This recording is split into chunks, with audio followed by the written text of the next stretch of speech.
Hello, and welcome to Chapter 18. And during this series of lectures, we'll be talking about pressure and wind. Pressure and wind have, or are strongly related, or have a kind of causal effect. So changes in pressure are what cause wind. Now, ultimately, what causes those change is in pressure is differential atmospheric heating. And so we'll talk a little bit about that as we move on as well. That's caused by the sort of rates in which different Earth materials at the Earth's surface, sort of water versus rock, are able to heat up or to cool down. And as we know from previous lectures, rock is able to heat up and cool down a lot faster than water is, and so we find that the positions of the continents have a strong effect on where we find high pressures and low pressures on a global scale. So through this lecture, we'll be talking about atmospheric pressure, and that'll be this first section in part one. Then we'll move on to talk about the Coriolis effect and how it influences wind. We'll describe a little bit more about what causes wind, explain the significance of low and high pressure systems. These would be what we call cyclones or anticyclones, not to be confused with southern hemispheric hurricanes, which are also called cyclones. These are just low pressure systems that create many of the weather systems that we see moving through the Midwest, especially over the Chicago area and to the south of us here. And then we'll describe factors affecting wind direction and strength. We'll actually do that a little bit earlier in the lecture. We'll look at the major circulatory cells and major wind patterns across the Earth and try to relate those a little bit to weather. I don't cover climate in this class, but climate is covered in Chapter 20, and ultimately these concepts are sort of leading towards understanding why we have different climatic zones or different climatic regions across the globe. And then finally, we'll wrap up with regional weather patterns. In this case, this is La Nina and El Nino, what's called the Southern Oscillation Index. And it's something that we're measuring and monitoring in part because we find that this Southern Oscillation Index is both difficult to predict and also a major contributor to torrential downpours, so to major flooding events, but also to major droughts. Okay? Pressure in a global sense is measured using a number of different units. Some of them we've already talked about. Millibars is a common measure of pressure. 1,000 millibars, or bars, which would be 1 bar. 1,000 millibars is a pretty average pressure, sea level pressure.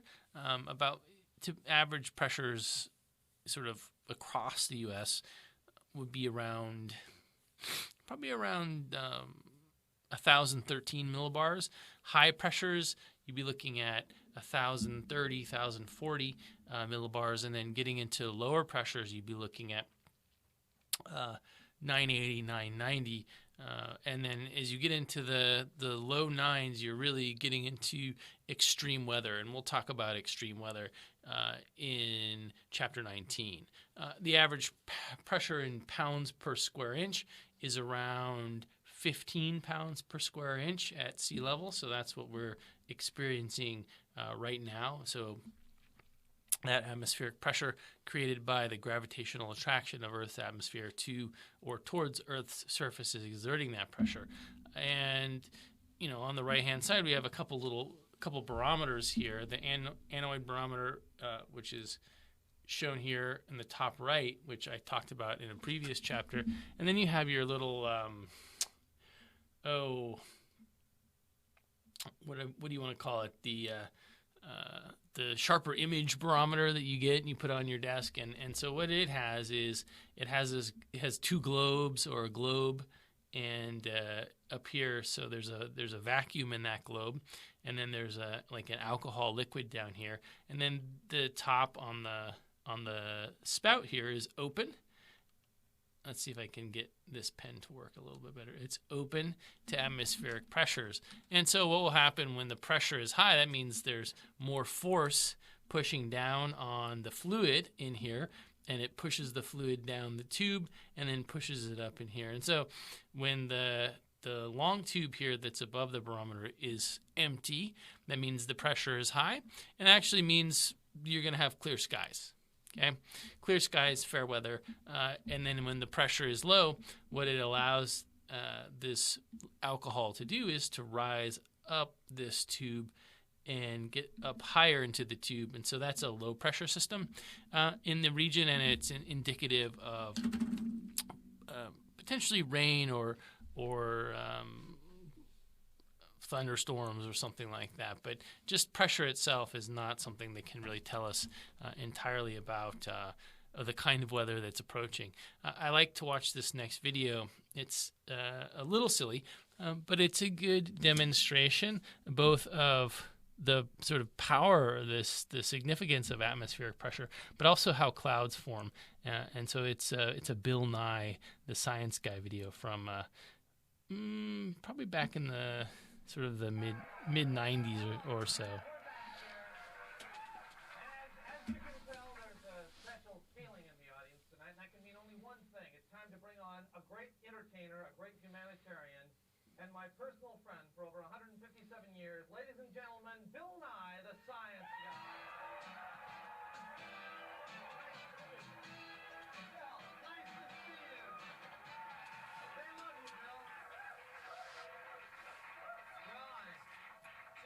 Exciting things, water, glasses, electronic apparatus. It's really exciting. What are we going to do tonight? Well, John, we're going to talk about pressure. We're going to talk about pressure, specifically atmospheric pressure. John, nothing particularly dangerous eye-wise tonight, but you know, it's a great tradition. What a shame. It's a great tradition, and so I want you to don the safety glasses. Safety goggles. Red. And tonight I chose the red. I think this could be my favorite shirt. Oh, thank The you. whole year. I'm not saying. Very cool. John, you look very sharp. Now let's get started right away. Nothing too spectacular. Ordinary deck of cards. I've happened to have selected the Joker. Oh, This is a what, John? it's Griffin low form. test Beaker. tube.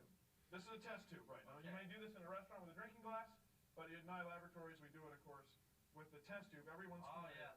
with Look, the traditional experiment. Okay, right? Right? You're with me? No applause? That's fine. That's okay, yeah. You know, that's all right. Only Okay. applaud if you feel like it. We're not. Oh, Mr. look. Williams Joker there. And so, okay. Now, That's great. John, that's fine. Now, what held the card up? A little bit of adhesive that you secretly put on the end of the John, no, John. It was atmospheric pressure, John. That's right. That's what I meant to say. Pushing up all around, pushing up all around. Now, what causes atmospheric pressure, John? The atmosphere. Well, the atmosphere, but more specifically, gravity, John. Gravity's pulling Okay. down all the time Okay. on the air and creating pressure here at where is this? Sea level. Sea level, very close. John, we put a little water in the great cylinder of science. Okay. No need to add a joker, but you can. Then Okay. we got to swirl the water, John. You know, whenever we have a Okay, cylinder yeah. of science, we want to create a vapor in Okay, here, a so little water Bill is vapor. Swirling the cylinder of science. Cylinder of science. Now, John, Okay. we're going to pressurize it as though we were atmospheric pressure. Then we're going to release the pressure as though we were a cloud at high altitude. See, as the air reaches high altitude and expands, it cools, and water vapor comes out of solution. Now, when it comes out of solution, it has to nucleate on dust particles, which we'll get from these matches, and see that little bit of smoke. Now, John, energizing the pump, No, there is no smoke. just the tiniest bit But you put the matches out. in the bottom. Right. In there, John, it's a tiny bit of smoke, creating dust. Dust pervading the cylinder of science. Okay. Well. And then when we release the pressure Yeah. on the cylinder of science, Okay. Let's see. you ready? Yeah. 3, 2, 1.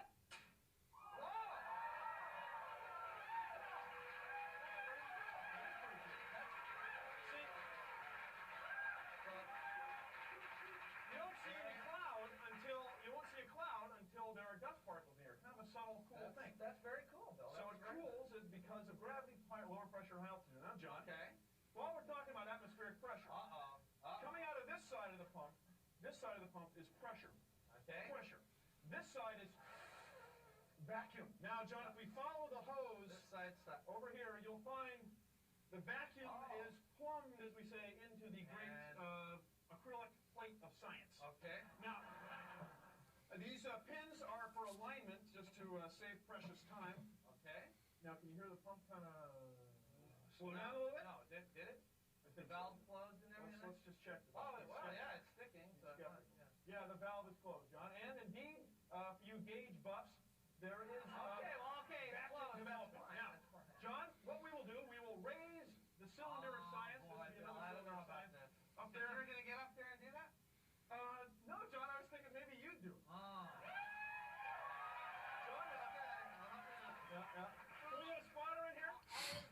Always willing to help the science guy. You know that. Ed's wearing a Let's do science it. guy shirt. That's Oh, very well, smart. whatever. Whatever. The science team.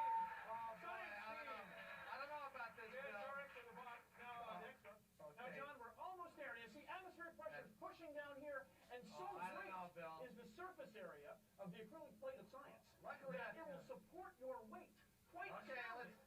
we ready to do Well, it? no, yes, we are. Very close, John. Yes. Oh, If you boy. will, please You know, I couldn't step get off the stool of science.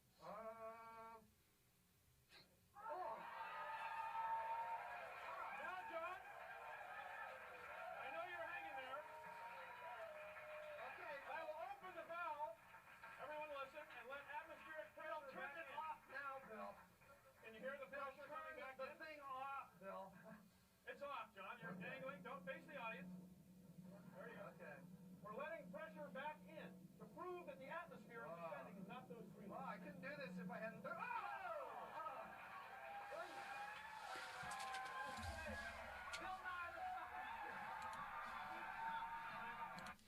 All right, so Bill Nye is messing about with atmospheric pressure. In the first experiment, he's actually making clouds, and what he did was he put dust and water into a tube, and he pumped up the pressure.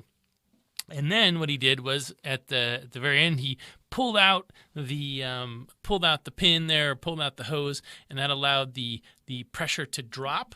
And as we know, if we decrease pressure, so we take an atmospheric body or a parcel of air and we move it up to high elevations or lower pressures, that's where clouds form. And so what he was demonstrating was cloud formation in that first experiment. And in the second experiment, he was simply removing the atmospheric gases from the cylinder. And what that meant is that the pressure on the cylinder was actually holding the cylinder together, and so suspending that person in the question mark shirt from the rope. So it was pressure that was holding that whole apparatus together. It wasn't vacuum. It wasn't a kind of suction. And indeed, if you took something that was less sturdy, let's say not made of acrylic, but maybe a weak aluminum can, and took all of the atmospheric gases out of it, it would indeed collapse under the weight of the atmosphere. So what causes wind ultimately is what we're trying to get at, and that has a lot to do with pressure. And it turns out it has a lot to do with gradients in pressure. If you remember from our lab on topography, we talked about changes in elevation where we see closely spaced contour lines, and that indicates a steep slope, and widely spaced contour lines, and that indicates a gentle slope.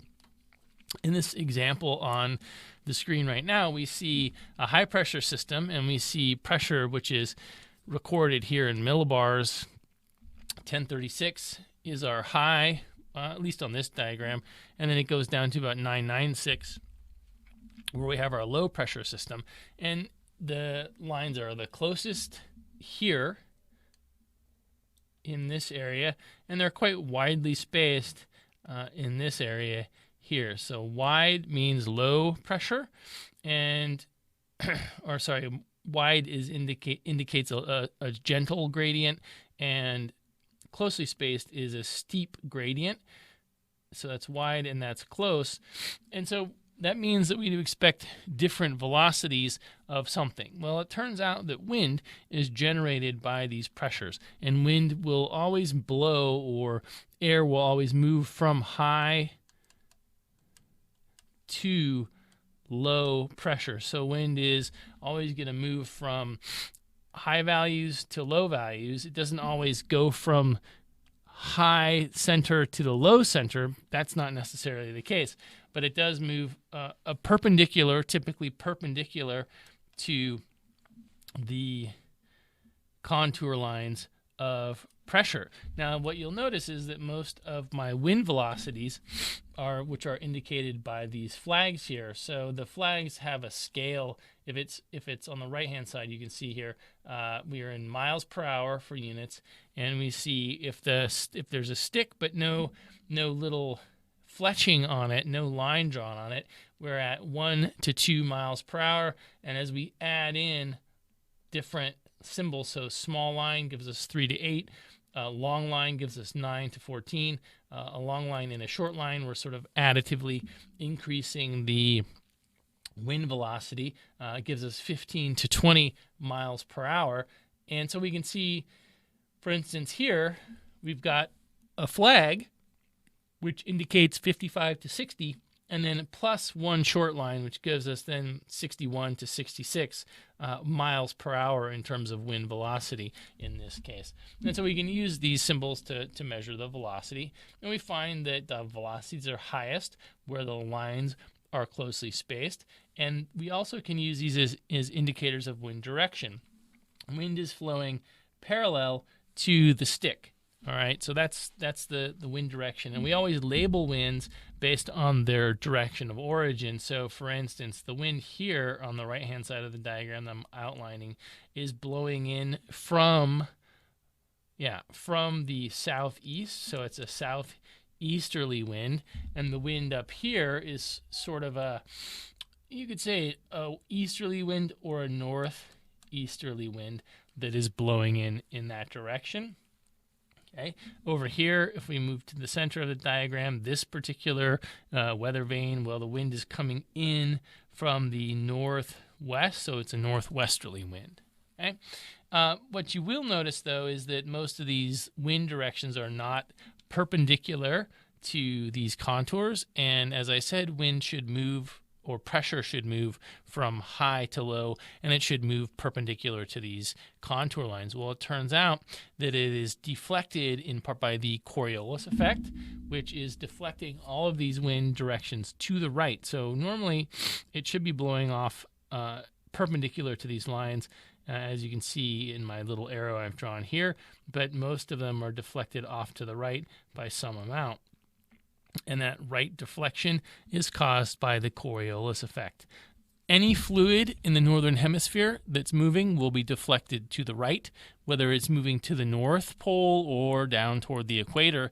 And in the south or southern hemisphere, any fluid, air or water that is moving will be deflected to the left, regardless of whether it's moving towards the South Pole or back up towards the equator. So that is the result of the Coriolis effect, and we'll talk a little bit more about that in a minute or so. So just to sum up, pressure is the ultimate driver or one of the main factors, I should say. The ultimate driver is the sun, which creates the pressure, but that those low and high pressure systems are created by differential heating of the Earth's surface, and it's the pressure gradient which is the main force that moves wind. So it's called the pressure gradient force, and it's the main driver of wind, but not necessarily the ultimate cause, if you will. Wind should move from high to low pressures, and it should move perpendicular to contour lines of pressure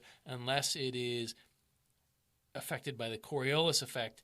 And in this particular example, we are showing the effects, which is deflection to the right for all of these winds. In the next segment, we'll move on to talk and discuss the Coriolis effect and how it works